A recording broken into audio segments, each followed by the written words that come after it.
Muy bien, hermanos, ahí tiene el tema en la pantalla. ¿Cómo ayudar a alguien que no quiere ser ayudado? En realidad, hermanos, en cuanto a este asunto de cómo ayudar a alguien que no quiere ser ayudado, pues déjenme decirle que no hay en realidad muchas opciones. No dejan muchas opciones. Es muy difícil, hermanos, ayudar a alguien que no quiere y no reconoce que necesita ayuda, ¿cierto? Eso es como alguien que tiene problemas con alguna adicción. Mientras que no reconozca el daño que se está haciendo a sí mismo y no reconozca también el daño que está causando a terceros, es muy complicado ayudarle. Pues quiero decirles que este mismo principio, hermanos, se aplica en asuntos espirituales. Cuando un cristiano se ha empeñado a llevar una vida completamente ajena a la voluntad de Dios, será muy difícil ayudarle. Una de las cosas que en ocasiones impide que la persona no se deje ayudar es cuando caen en un estado de negación. Todo el mundo sabe lo que está pasando.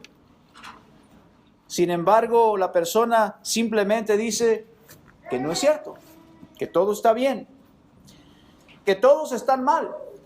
Otra cosa que hace difícil ayudar a una persona que no quiere ser ayudada es cuando llega a pensar que mientras sus decisiones y conducta no afecten a nadie más, pues la gente no tiene por qué preocuparse, la gente no tiene por qué entrometerse, que es su vida, que hay que dejársele tranquilo. Y eso definitivamente hace aún más difícil la situación. Pero también está el orgullo, hermanos. Esta actitud soberbia no le permite reconocer su condición. Humillarse y reconocer que está actuando mal simplemente no va con esa persona. Especialmente cuando siempre se ha proyectado como alguien de carácter recio, de carácter dominante. Piensa que humillarse es para los débiles, pero no es así, hermanos. Tiene que reconocer su necesidad y dejarse alcanzar, dejarse ayudar. Diría yo pues que todo tiene un límite, hermanos. Esto viene siendo como una cuerda. Después de tanto estirarse, va a reventarse. Lo único que uno desea es que mientras que alguien está en esa condición, que no se deja ayudar, que no se deja alcanzar, en ese estado de negación y de orgullo insano, lo único que deseamos o esperamos es que no les vaya a suceder algo más trágico, o que les vaya a suceder una situación donde después tengan que lamentarse por el resto de su vida, o donde vaya a afectar a terceras personas. Ahora, aunque es verdad, hermanos, que no hay muchas opciones para ayudar a una persona que no quiere ser ayudada, hay que hacer uso de las que sí hay. Hay que hacer uso de los recursos que sí existen, hermanos. Hay que ayudarlos a reintegrarse a una vida sana, a una vida normal, que verdaderamente lo dignifique. Y bueno, es ahí donde vamos a estar listos para apoyarle, diciéndole que cuando esté listo o cuando esté lista, ahí vamos a estar. Eso es lo único que se puede hacer, porque forzarlo, pues simplemente no se puede, hermanos. Entonces, dentro de esa apreciación que se le tiene a la persona, al decirle cuánto le amamos y cuánto nos duele verle en esa condición, hermanos, también hay que mostrar una postura firme en cuanto a nuestros valores y nuestros principios, que se dé cuenta que le amamos, pero que no estamos de acuerdo con el estilo o tipo de vida que está llevando. Ahora bien, este asunto, hermanos, de cómo ayudar a una persona que no quiere ser ayudada, es algo con lo cual también nuestro Dios tuvo que lidiar, hermanos. Y lo hizo a través de los apóstoles, o mejor dicho, lo hizo a través, si nos trasladamos hacia más atrás de los apóstoles, a través de sus santos profetas en el Antiguo Testamento. Él también, hermanos, trató de acercarse a su pueblo para ayudarlos, para asistirlos, Mas sin embargo, ellos cerraban su corazón y hacía muy difícil que Dios pudiera pues sacarlos de la condición en la que muchas veces ellos se encontraban, hermanos. A veces eran algunas personas, pero en ocasión también era toda la nación de Israel. Y ya una vez que, por ejemplo, se dividieron las 12 tribus, eran las 10 tribus del norte las que estaban en esa situación y las 2 tribus del sur también que se quedaron en el sur, hermanos. Entonces, cuando leemos, por ejemplo, el libro del profeta Isaías, escritura, que quiero aclarar, la usamos hace como 2 semanas en el devocional del grupo de crecimiento. Esta escritura es la de Isaías, hermanos. Ahí pues podemos ver el corazón encallecido y la actitud irreverente que tenía esa gente para con Dios, hermanos. Situación que, como decía esta mañana, habían caído por voluntad propia, porque ellos habían abandonado la palabra del Señor, se habían apartado del pacto que Dios había hecho con ellos y de sus promesas, pues ellos no cumplieron en este caso. Entonces, en el capítulo 1, versículo 3, hermanos, se les dijo a esta gente, hermanos, en el Antiguo Testamento, por medio del profeta Isaías, que los animales se comportaban mejor que ellos. Esta es una declaración bastante fuerte, hermanos. Dice el capítulo 1 de Isaías, versículo 3, el buey conoce a su dueño y el asno el pesebre de su señor. Israel no entiende, mi pueblo no tiene conocimiento. Entonces, hermanos, lo que es más triste aún de lo que dice el versículo 3 es que Dios los había hecho grandes, hermanos. Les había dado muchos privilegios. Toda su gloria como nación se la había dado Dios. A Él le debían todo lo que ellos eran. Ellos eran su pueblo amado. Y eso es precisamente lo que dice en el versículo 2. Oíd cielos y escuchad tu tierra, porque habla Jehová. Crié hijos y los engrandecí, y ellos se rebelaron contra mí. Parece ser, hermanos, que les había hecho daño la manera tan especial en que Dios había tratado a su pueblo.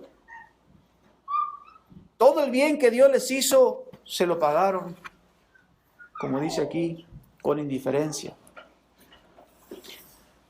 Y ahí la razón de su reclamo, hermanos. El buey conoce a su dueño y el asno el pesebre de su dueño. Sin embargo, Israel parecía haber perdido el sentido de pertenencia, hermanos. Qué interesante, hermanos. Qué interesante las lecciones que nos pueden dar en ocasiones los animales. En su simpleza nos dan grandes enseñanzas, hermanos. En cambio, el ser humano con su mente de grandeza termina actuando como si no tuviera raciocinio. Entonces, si los bueyes conocían a su dueño y le eran fieles, ¿cuánto más debían serlo el pueblo para con Dios? Ante esta revelación, hermanos, que recibe el profeta Isaías, Dios tenía como propósito hacer que el pueblo recapacitara de ese extravío en el cual se encontraban, porque un juicio vendría si ellos no volvían a Dios en arrepentimiento. La condición espiritual de ellos era deplorable, hermanos, según nos dice el versículo 4 en adelante.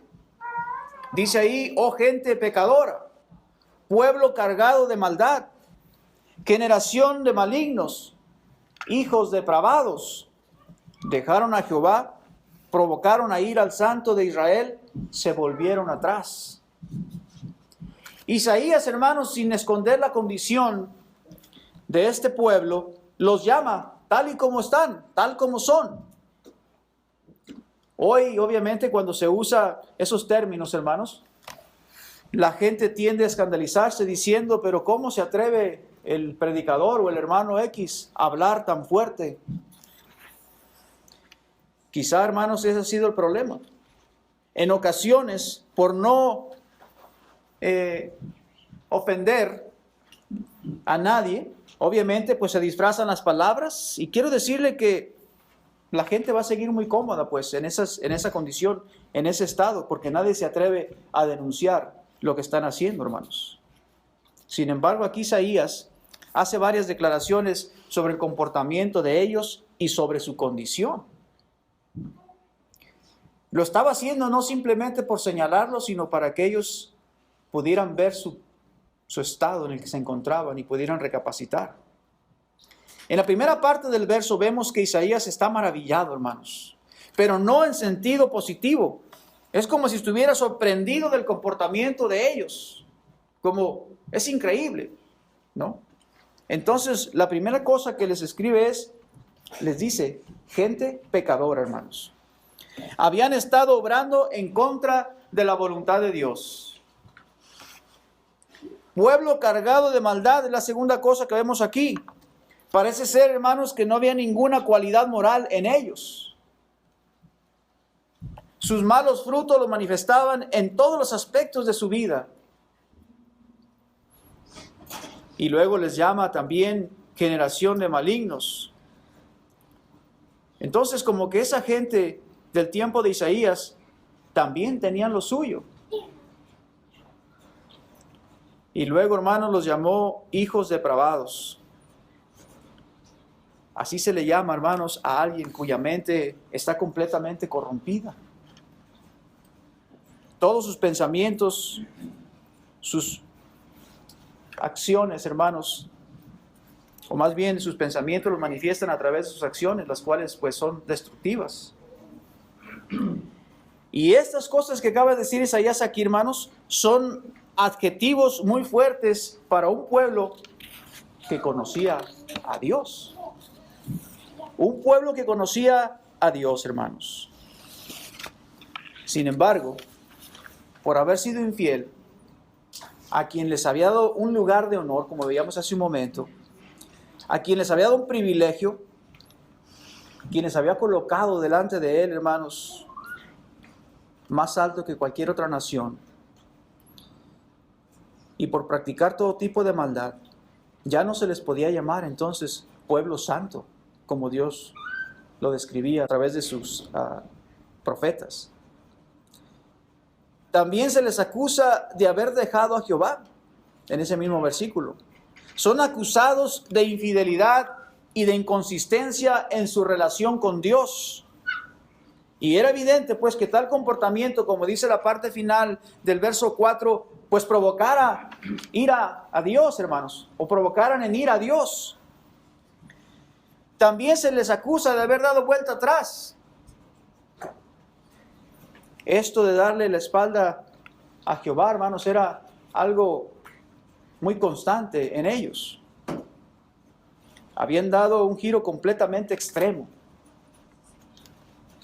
De Dios, de quien ellos podían aprender cómo llevar una vida santa y digna delante de Él, habían echado todo por la borda, hermanos. Y nada bueno pudo encontrar el profeta en ellos. Estas descripciones que vemos aquí pues son bastante fuertes. En Dios, por lo que vemos, hermanos, a través de las Escrituras, habían progresado. Llevaban vidas sanas, llevaban vidas productivas, pero prefirieron abandonarlo completamente todo para abrazar otras cosas, hermanos, cosas destructivas que otras naciones practicaban, pero que se sentían atraídos a esas cosas. Entonces podemos decir que los cambios que hicieron los colocaban moralmente hasta la cola, hermanos, hasta atrás. No habían progresado como ellos habían considerado. Quizá ellos creían que habían aventajado mucho. Pero Isaías les dice que era todo lo contrario, que se encontraban moralmente muy mal. En el capítulo 5, hermanos, de este mismo libro, dijo Isaías que su mente se había corrompido a tal grado, hermanos, que habían perdido la capacidad de diferenciar entre lo bueno y lo malo, haciendo alarde todavía de lo vano en vez de promover los buenos valores, los buenos principios que aprendían de Dios. Dice ahí, hermanos, en Isaías capítulo 5, versículo 20. Hay de los que a lo malo dicen bueno y a lo bueno malo, que hacen de la luz tinieblas y de las tinieblas luz, que ponen lo amargo por dulce y lo dulce por amargo. Hay de los sabios en sus propios ojos y de los que son prudentes delante de sí mismos. Hay de los que son valientes para beber vino y hombres fuertes para mezclar bebida. Los que justifican al impío mediante cohecho y al justo quitan su derecho. Entonces esto que vemos aquí, hermanos, es una demostración de a dónde puede llegar el ser humano cuando pierde la sensibilidad hacia los buenos valores, los cuales obviamente se basan en los principios de la palabra de Dios. Porque ya vimos, hermanos, que cuando el hombre quiere establecer los suyos, terminan como esta gente del tiempo de Isaías. Pero bueno, volvamos ahora al capítulo 1 de Isaías y veamos, hermanos, si el comportamiento de ellos tenía o les estaba dando buenos resultados como para seguir practicándolos. Porque se supone, hermanos, que uno hace cambios para mejorar en la vida. Esa es la idea. Mejorar, progresar. Pero vemos en esta parte que no es así. Desafortunadamente ellos no habían progresado. El verso 5 y 6 de Isaías, capítulo 1, les pregunta, ¿por qué querréis ser castigados aún? ¿Todavía os rebelaréis? O sea, ya estaban padeciendo y querían ellos, les pregunta si querían continuar con esa actitud, aún viendo lo que ya les estaba sucediendo. Y les dice, hermanos, toda cabeza está enferma y todo corazón doliente. Desde la planta del pie hasta la cabeza no hay en él cosa sana, sino herida, hinchazón y podrida llaga. No están curadas, ni vendadas, ni suavizadas con aceite. Entonces, era contraproducente, hermanos, que a pesar de lo que estaban pasando ellos, quisieran continuar con esa actitud. Se encontraban moralmente en un estado de deterioro, en un estado muy caótico. Y como consecuencia, dice el versículo 7 y 8, hermanos, que sus tierras y sus ciudades se encontraban en una condición similar, solo que ya en un sentido físico, pues. Ellos se encontraban, hablando en el sentido espiritual, como ya vimos, completamente deteriorados. Pero ahora procede a decirles que por causa de ese comportamiento también sus tierras habían sufrido, hermanos. Y les dice en el versículo 7, vuestra tierra está destruida, vuestras ciudades puestas a fuego. Y dice ahí, vuestra tierra delante de vosotros, comida por extranjeros, y asolada como asolamiento de extraños. Y queda la hija de Sión como enramada en viña, y como cabaña en melonar, como ciudad asolada. Entonces esto que vemos aquí, hermanos, había sido el resultado de su supuesto cambio, del supuesto mejorío, y lo digo entre comillas. En un sentido, hermanos, la descripción que está dando Isaías aquí daba lástima, causaba gran dolor.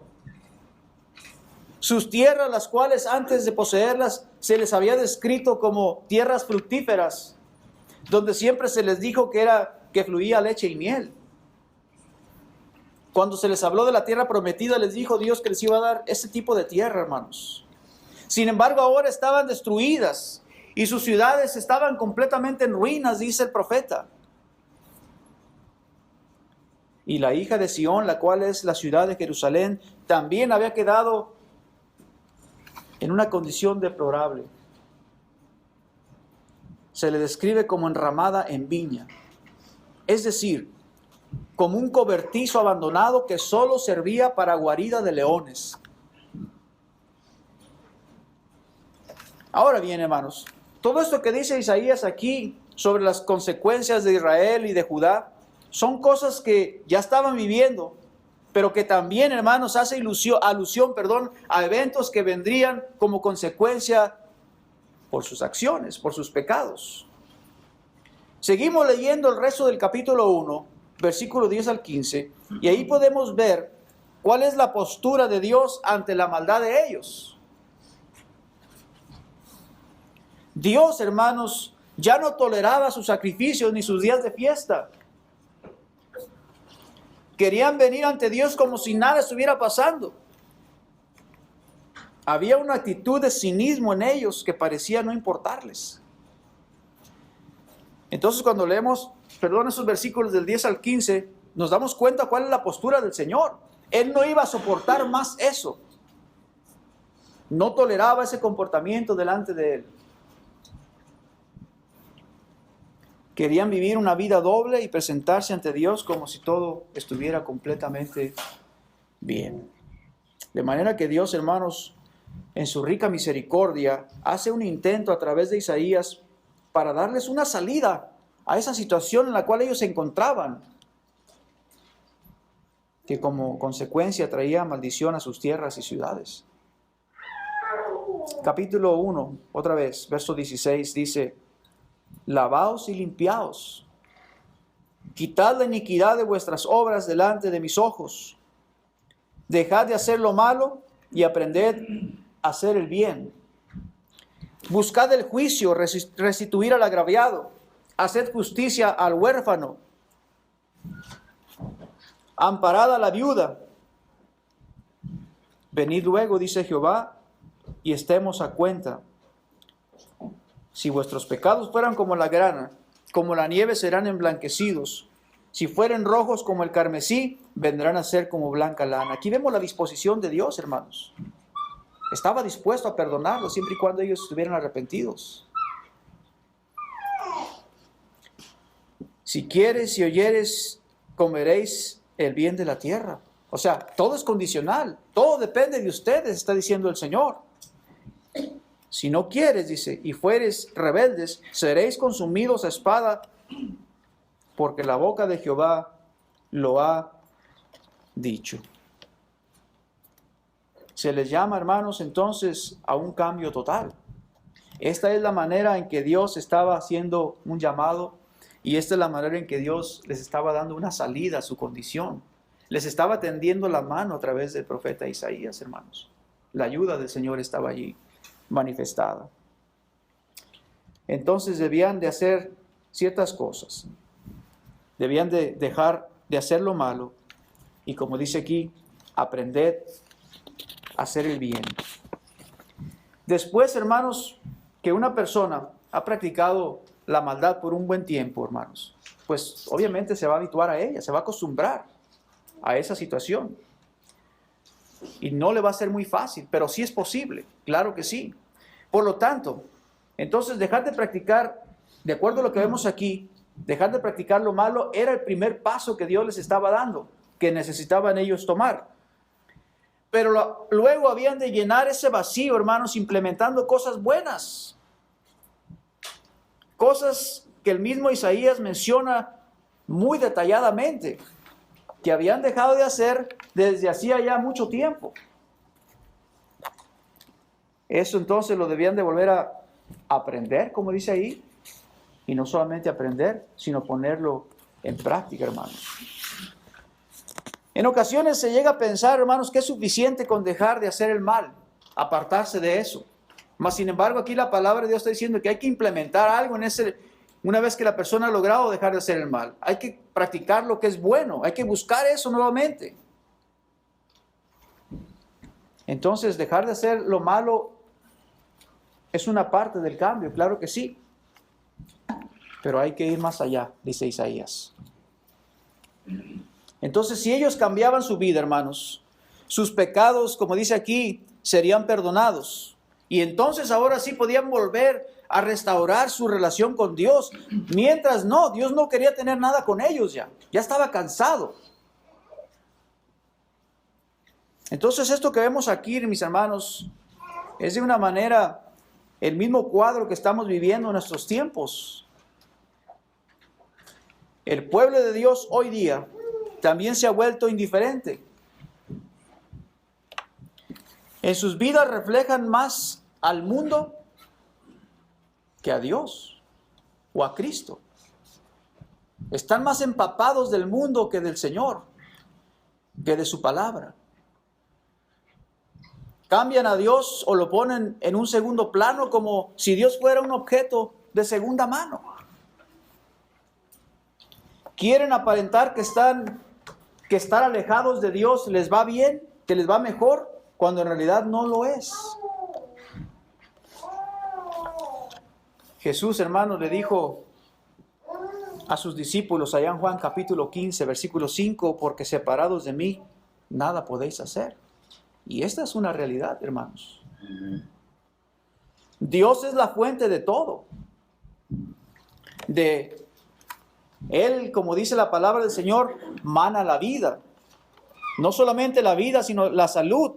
Dios suple nuestras verdaderas necesidades, tanto espirituales como fisiológicas, hermanos.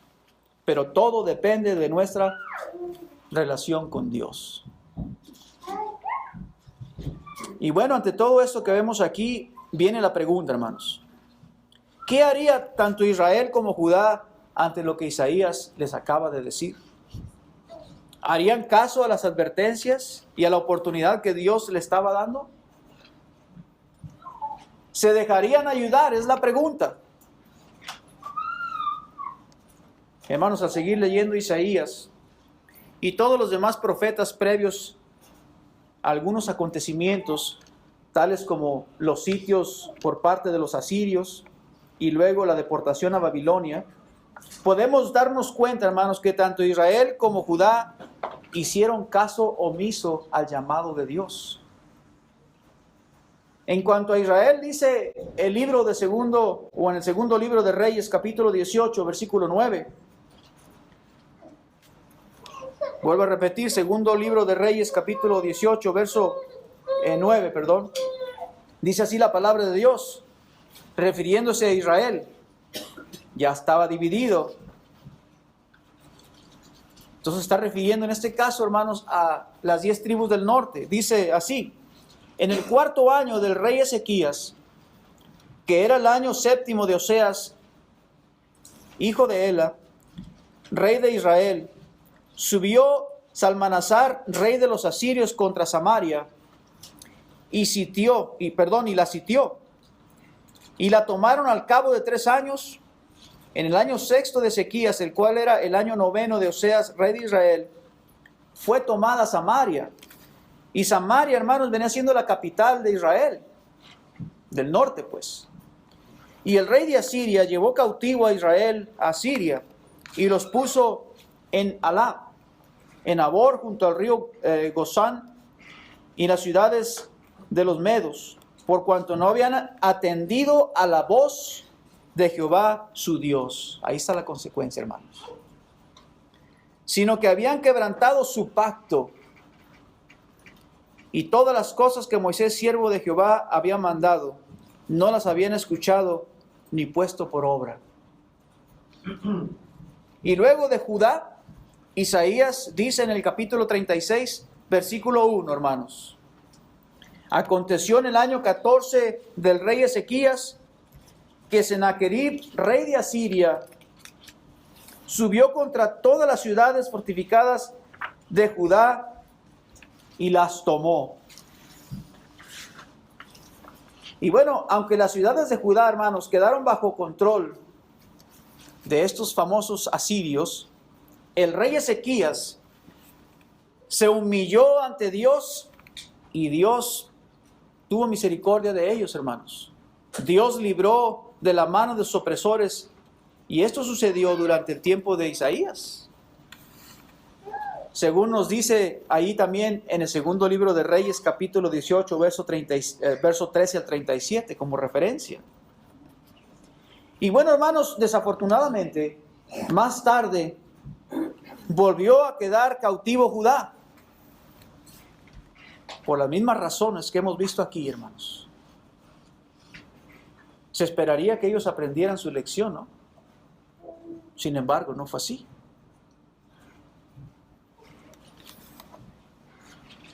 Y en esta ocasión, hermanos, cayeron bajo el imperio babilónico, cuyo rey, como conocemos, era el famoso Nabucodonosor. Eso lo encontramos ahí en el segundo libro de Reyes, capítulo 24, versículo 14 al 15, como referencia también se los doy. Aunque más bien vamos a leerlo, hermanos, para que podamos ver lo que sucedió. Segundo libro de Reyes, capítulo 24, verso 14 al 15. Y dice la palabra del Señor: y llevó en cautiverio a toda Jerusalén. Jerusalén venía siendo la capital de en este caso de la tribu de Judá, o de lo que venía siendo hoy en día el reino, pues, de Judá. Y llevó en cautiverio a toda Jerusalén, a todos los príncipes y a todos los hombres valientes, hasta 10,000 cautivos, y a todos los artesanos y herreros. No quedó nadie, excepto los pobres del pueblo de la tierra. Asimismo llevó cautivos a Babilonia a Joaquín, a la madre del rey, a las mujeres del rey, a sus oficiales y a los poderosos de la tierra. Cautivos los llevó de Jerusalén a Babilonia. Y acuérdese, entre ellos iba Daniel también, porque Daniel en su libro escribe lo que sucedió. Y ese cautiverio duró 70 años, hermanos, según nos dice Jeremías capítulo 25, versículo 8 al 11. Por tanto, dice: así ha dicho Jehová de los ejércitos, por cuanto no habéis oído mis palabras, he aquí enviaré y tomaré a todas las tribus del norte, dice Jehová, y a Nabucodonosor, rey de Babilonia, mi siervo, y los traeré contra esta tierra y contra sus moradores y contra todas estas naciones en derredor, y los destruiré y los pondré por escarnio y por burla y en desolación perpetua. Verso 10 dice: y haré que desaparezca de entre ellos la voz de gozo y la voz de alegría, la voz de desposado y la voz de desposada, ruido de molino y luz de lámpara. Toda esta tierra será puesta en ruinas y en espanto, y servirán estas naciones al rey de Babilonia 70 años. ¿Cómo ayudar a quien no quiere ser ayudado? Esto que hemos visto aquí, hermanos, es un ejemplo de cuán complicado le fue a Isaías y a todos los demás profetas ver cómo Dios, por medio del arrepentimiento, les dio la salida, hermanos. Sin embargo, su arrepentimiento no fue sincero. Volvían a sus viejas andanzas. Finalmente ellos mismos se colocaron en una situación inconciliable, hermanos, agotando todos los recursos que Dios utilizó para ayudarlos. Jesús mismo también pudo él en su tiempo ver esta misma actitud, hermanos. Antes de su muerte, cuando leemos el capítulo 23 del libro de Mateo, hermanos, o del Evangelio de Mateo, desde el versículo 13 vemos las exclamaciones de ¡ay! ¡Ay! Hablando de la actitud, del comportamiento y de lo que les iba a acontecer a ellos. Vemos entonces ahí en ese capítulo 23, versículo 13 en adelante, hermanos, el dolor que él sentía por su pueblo, porque sabía lo que les iba a acontecer después de su partida, hermanos. ¿Por qué razón? Por haber sido desleales a Dios y haber rechazado a todos los profetas, como dice ahí, dándoles muerte, así como también por haber rechazado al propio Hijo de Dios. Y en nuestros tiempos, hermanos, se vuelve a repetir esta situación. El pueblo de Dios, que es la iglesia, está siendo indiferente, como decía hace un momento. Y esa indiferencia, hermanos, los está llevando a apartarse más y más de Dios. Y por más que se les trate de animar y de invitar a las actividades, tienen otras cosas, lo digo entre comillas, más importantes que hacer. Lo único que podemos seguir haciendo es animarlos. No podemos, hermanos, forzarlos a hacer algo que ellos no están dispuestos en su corazón. No podemos negar que nos da tristeza ver que están quedándose atrás, que no están aprendiendo y creciendo, como decía esta mañana, a la par de los demás. Pero no podemos obligarlos. Y lo que sí podemos decir con toda seguridad, hermanos, en cuanto a Dios, es que Él, hasta este momento, sigue haciendo el llamado a través del Evangelio para que los que no han tenido ese privilegio, hermanos, de entrar en comunión con Él, lo hagan. No importa cuál sea la condición de esa persona. No importa cuál sea tu condición, para ir más directamente. Su palabra dice: mas Dios muestra su amor para con nosotros en que, siendo aún pecadores, Cristo murió por nosotros. Jesús es la persona por la cual Dios te dice cuánto te ama. En esta escritura dice que Jesús murió por los pecadores.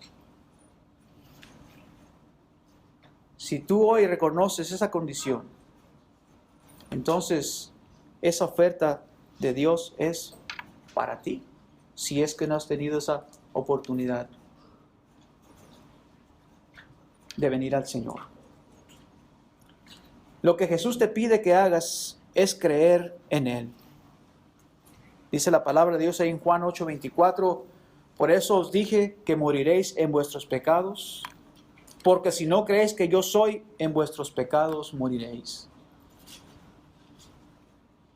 Y luego también, de acuerdo a la declaración que hace el apóstol Pablo allá en Hechos capítulo 17, versículo 31, hablando de los pasos que Dios nos da para salir, para ayudarnos a asistir a esa necesidad espiritual, se le dijo a aquella comunidad allá en Atenas, en Hechos 17, 31, pero Dios, habiendo pasado por alto los tiempos de esta ignorancia, ahora manda a todos los hombres en todo lugar que se arrepientan.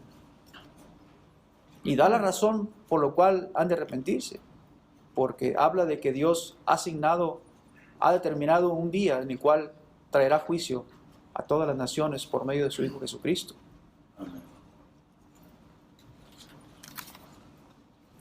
¿Y qué otra cosa necesita hacer la persona entonces, después de arrepentirse?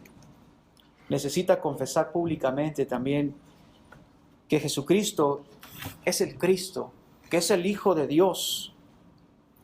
Esta misma declaración hizo aquel eunuco cuando iba camino a casa, cuando iba de regreso después de haber ido a adorar a Jerusalén. En Hechos 8, 36, 37 dice, y yendo por el camino llegaron a cierta agua, y dijo el eunuco, aquí hay agua que impide que yo sea bautizado. Bueno, la respuesta a la pregunta fue en el verso 37, Felipe le dijo, si crees de todo corazón, bien puedes. Y la respuesta fue enfática, creo que Jesucristo es el Hijo de Dios.